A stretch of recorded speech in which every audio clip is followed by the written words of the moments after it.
কিন্তু আমি সবসময় বলি পলিটিশিয়ানদের সব দোষ দেওয়া যাবে না, কারণ এইটা আমি বলি, কারণ তারাই যে বলে দিল, কিন্তু যারা ইমপ্লিমেন্ট করে, আমি তাদেরকে বলি সোশ্যাল অ্যাডমিনিস্ট্রেটর। আমার একটা বই আছে যে যারা এই যারা ব্যুরোক্রেটস যারা আছে, প্রজেক্ট ডাইরেক্টর, তারা তো ইমপ্লিমেন্ট করে, তারা তো সেটাকে ঠিকভাবে কিছুটা ঠিকঠাক করে করতে পারে।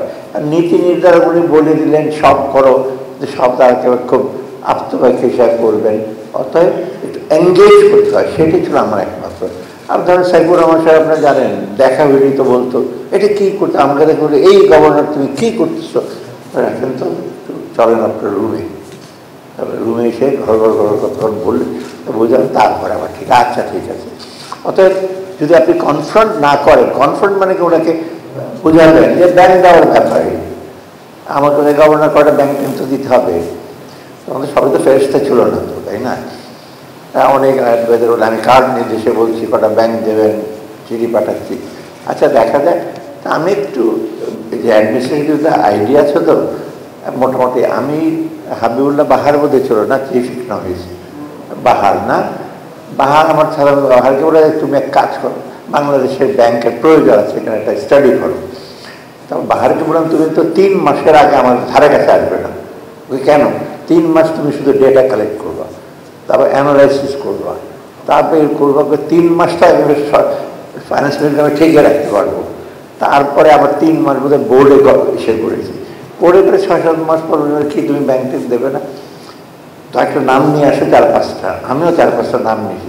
এটা একটা উত্তম সুযোগ ছিল আমার জন্য, 4-5টা ব্যাংকের নাম নিয়ে গেলে তো আমারও কিছুটা উপকার হতো, আর ওনাদের হয়তো কিছুটা হতো, যা হোক আমি নামটা নিয়ে যাই। সেকেন্ডবার যখন কেয়ারটেকার গভর্নমেন্ট আসছে, তখন কিন্তু আপনার অন্যরকম ছিল, তখন আমি তাদেরকে একদম হায়েস্ট, ফখরুদ্দিন সাহেব তো মোটামুটি আমার শেষ হয়ে কথা বলতে, আমি যে জায়গায় বলেছি যে কি ফাইন্যান্সিয়াল সেক্টরে কিন্তু আপনি ইন্টারভেন করবেন না। কেন? আমি যদি এটা যদি করেন, বাংলাদেশ বলে কোনো দেশ থাকবে না, আপনারা ওদিকে কী করছেন, 2 নেত্রীকে নিয়ে কী করবেন না করবেন সেটা আপনার ব্যাপার, আপনাদের ব্যাপার, কিন্তু আমি না। আমার একটা সুবিধা ছিল, আমি যে হায়েস্ট যে ভদ্রলোক ছিলেন, আমি ওনাকে মেজর হিসাবে রেখে কাছ থেকে 30 বছর রাখি, আমি অতএব পার্সোনালি চিন্তা, কিন্তু আমি খুব জানি না, আমি বলছি এটি করবেন না। একবার মনে আছে বগুড়া না কোথায় এক ব্যাংক কি যেন নিয়ে আসছে, না ক্লায়েন্ট বোধহয় ডাল নিয়ে আসছে, মানে মেজর সাহেব বলছে অকশন করে দাও, ব্যাংকের এমনি আমাকে কি বলি স্যার এটা 5 কোটি টাকার ডাল, এটা অকশন করলে 5 লক্ষ টাকা পাবো, এইটা কী করে হয়? মেজর সাহেব বলে দিয়েছে। আমি ইমিডিয়েটলি আই মেড দি ওনার সাথে দেখলাম, বলে এটা কেন করছে, উনি আবার ইংরেজিতে আমাকে বলে tomorrow a letter will go to all the district incharge, মানে লেটার মানে ওদের কাছে তুমি চিঠি পাঠাবে। ঠিকই হয়েছে, উনি চিঠি পাঠাবে, তোমরা ইন্টারভেন করবেন এইসব ব্যাপারে। অর্থাৎ একটু কিন্তু তাদেরকে কনভিন্স করতে, একটা এঙ্গেজমেন্ট হলে ভালো হয়।